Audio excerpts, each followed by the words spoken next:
नमस्ते sir. Sir मेरा question थोड़ा सा इनसे अलग है। सर जैसे आपने कहा कि लेट गो करना चाहिए, क्या लेकिन करना सर चाहिए? लेट गो हाँ, करना चाहिए। हमने भी ये चीज़ सुनी है कि जिसके नसीब में जो लिखा होता है एक दिन उसे वो मिलता ही है, तो उसके लिए हमें परिश्रम करना चाहिए। तो सर एक इनके बीच में क्या एक थिन लाइन नहीं है कि हमने सोचा जैसे 71st डे पर मुझे ऐसा लग रहा है कि अब मुझसे और नहीं होगा, अब मैं नहीं करूँगी, माना कि वो गिव अप भी कहा जाता है, लेकिन अगर मेरे नसीब में है कि नहीं यार कल ये तुझसे हो जाएगा, अगर मैं कोई भी टास्क कर रही हूँ कल ये कंप्लीट होगा, लेकिन मैं सोचूँ नहीं मेरे से ये प्रेशर नहीं हो रहा, I should let go this, I should start some other thing. तो क्या ये मुझे लेट गो करना कभी रिग्रेट नहीं कर सकते क्या लाइफ में, यार एक दिन और ट्राई कर लेते तो शायद मिल ही जाता। देखिए, जो नसीब का मामला है, मेरे ख्याल से आपकी उम्र में नसीब को नहीं मानना चाहिए। दुनिया में किसी को नहीं पता कि नसीब है या नहीं, और है तो कितना है। सब तुक्का लगा रहे हैं, मैं भी तुक्का लगा रहा हूँ। ठीक, जो हार जाता है ना, उसको तसल्ली देना बहुत ज़रूरी है, वरना वो जी नहीं पाएगा। और पराजित व्यक्ति को तसल्ली देने के लिए सबसे अच्छा शब्द है नसीब, भाग्य, नियति। बहुत ज़रूरी है। और इसलिए एक उम्र के बाद गीता का सार पढ़ना बहुत ज़रूरी है। समझना पड़ता है कि सब कुछ हमारे हाथ में नहीं होता है, सच में नहीं होता है। पर इसका मतलब ये भी नहीं है कि सब कुछ किसी और के हाथ में होता है। अगर ऐसा होता तो बिना मेहनत करने वाले आईएएस बन जाते या कुछ भी बन जाते।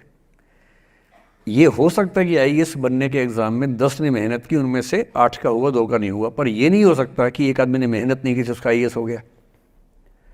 बिना मेहनत के तो नसीब भी नहीं मिलने वाला है।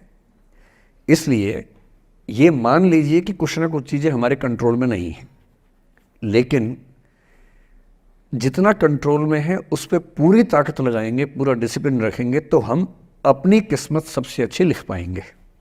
सबसे अच्छी मतलब बाकियों से नहीं, मेरी जितनी अच्छी हो सकती है उतनी अच्छी लिख पाएंगे। और इसलिए अगर आपको लगे कि मैं नहीं कर पाऊंगी कोई काम, तो उसको गिव अप ही कहते हैं।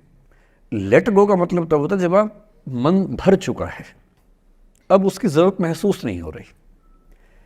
जैसे आईएएस बनने की कोशिश कर रहे हैं, नहीं बन पाए, तैयारी छोड़ दी, गिव अप है। बन गए, नौकरी की, मज़ा नहीं आया, छोड़ दिया, ये लेट गो है।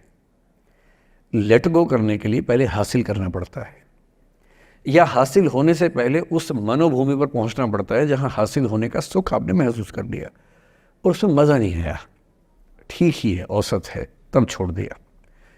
इसलिए आपकी उम्र को शोभा नहीं देता कि हम नसीब की बात करें, ये शोभा देता है मेरी उम्र को।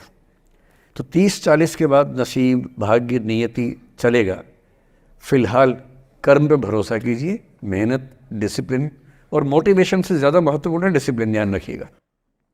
मोटिवेशन का ग्राफ ऐसा होता है, फिर ऐसे नीचे आता है धीरे धीरे।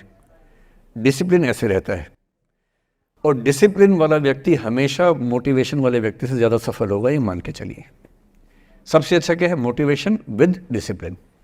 तो कोशिश कीजिए कि नसीब पे ना छोड़िए, अपने भरोसे कीजिए। All the best.